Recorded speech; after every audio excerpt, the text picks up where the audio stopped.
BB851, turn right, heading 180.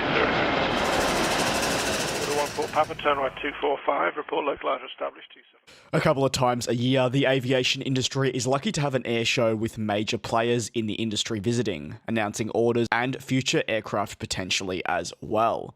Currently, there is the 2020 Singapore Air Show, which is ongoing, with the first day now having come to a close already. Albeit with problems surrounding with the coronavirus, it certainly hasn't lived up yet to potentially what some would have expected of an air show. What is a given, almost most definitely, is new concept aircraft being revealed during air shows.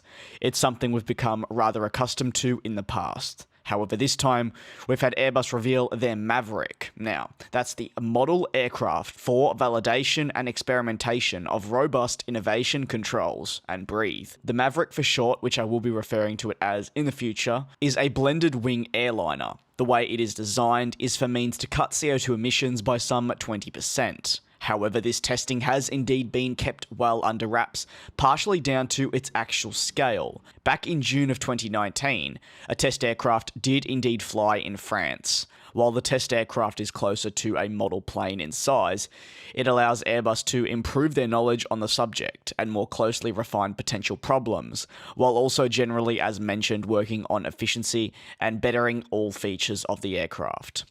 The fly-by-wire technology, which is required to control an aircraft like the Maverick, still needs testing within Airbus, and these flights, albeit on a smaller scale model, can be incredibly helpful to them. The size of the model isn't big. In fact, it's only 2 meters long, or 6.6 feet, while being 3.2 meters wide. The surface area is 2.25 square meters, or 24 square foot. The EVP of Engineering Airbus said Airbus is leveraging emerging technologies to pioneer the future of flight. By testing disruptive aircraft configurations, Airbus is able to evaluate the potential as viable future products. Adding, although there is no specific timeline for entry into service, this technological demonstrator could be instrumental in bringing about change in commercial aircraft architectures for an environmentally sustainable future for the aviation industry. While this is very exciting to see, it's not exactly clear what the eventual size of a flying wingtip aircraft will be with Airbus. In addition, what aircraft it would replace and what its seat capacity would be. We only really got a rough idea with some comments, but as mentioned, you really can take these with a grain of salt so early on in the program's testing.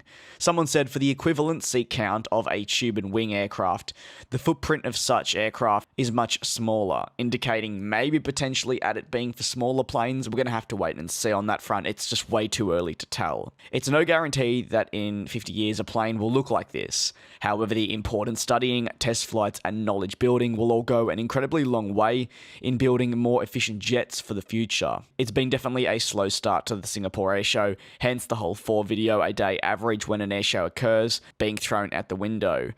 I suspect with a lot of exhibitors pulling out of the show, it'll remain rather quiet for the next few days, with here's hoping one major story a day to cover for you all. What are your thoughts on this concept though? Do you believe it will ever really get off the ground? When I say it like that, I mean with passengers on board operating commercially. Drop your thoughts down in the comment section below. I personally think it looks pretty awesome, considering it's very different to what we see in nowadays flying. Either way, I'll see you all hopefully tomorrow with another video coming out of the 2020 Singapore Air Show.